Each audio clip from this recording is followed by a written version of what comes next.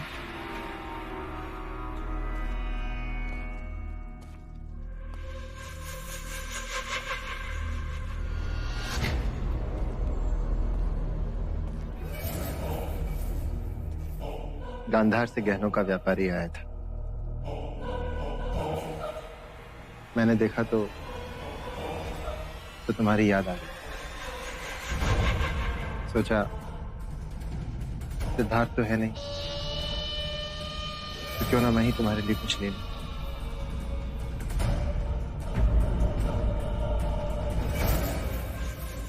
ये हार तुम्हारे गले पे बहुत सजेगा। लो ना, उपहार है। तुम तो ऐसे देख रही हो जैसे कोई सांप दिख गया।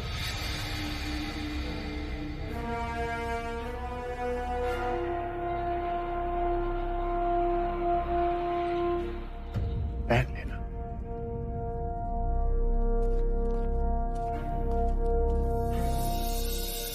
सुनो, मेरी ओर से ये हार उपहार। पर देवी, ये हार तो कुमार देवदत्त आपके लिए लेकर आए हैं। और मैंने तुम्हें दे दिया। इसे तुरंत उठा लो। शिवराज तुलसी की माला भी लाते तो वो मेरा गहना बनती, पर ये किसी विषैले सर्प के समान है।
आंखें खोल, आंखें खोल।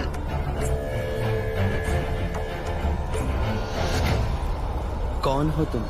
लौकिक जगत में मुझे मारा कहते हैं, पर मैं तेरा ही रूप हूं।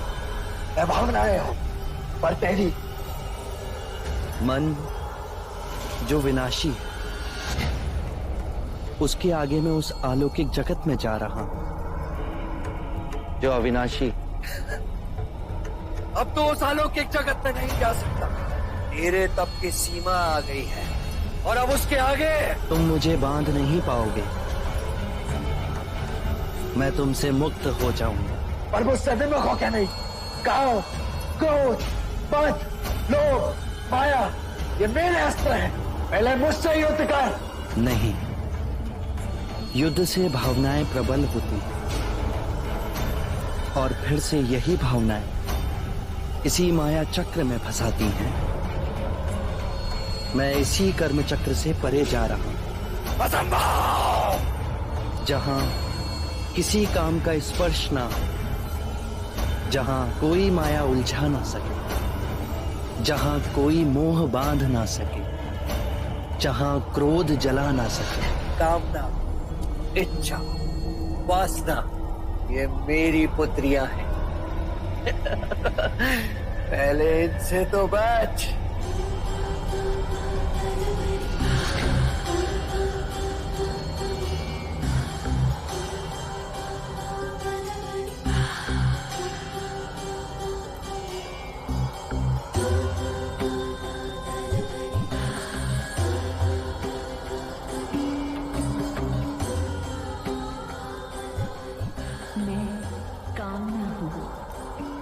स्पर्श में जीवन है, मुझसे प्रेम करो। मैं वासना हूँ, मेरे फल में वो जिसके लिए मनुष्य तरसता है। मैं इच्छा हूँ। जीवन के समस्त सुखों का रस है मेरी मध्य रंग। चखो इसे।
कामना, इच्छा, वासना, ये शरीर की प्रतिध्वनियां हैं।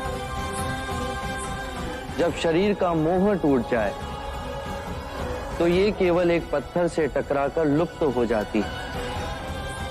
जैसे ज्ञान का सूर्य उदय होते ही अंधकार लुप्त हो जाता है, वैसे ही आत्मज्ञान का सूर्य जब मुदित होता है तो सारे प्रलोभन राग बन धरती पर गिर पड़ते हैं।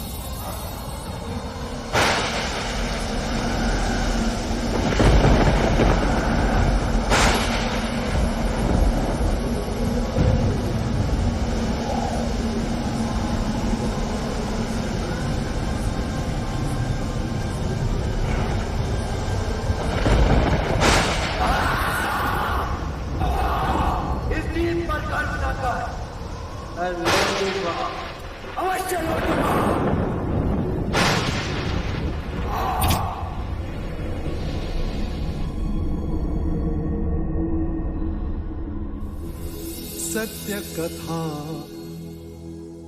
पुरुषार्थ कथा, सुनो सुनो सिद्धार्थ कथा।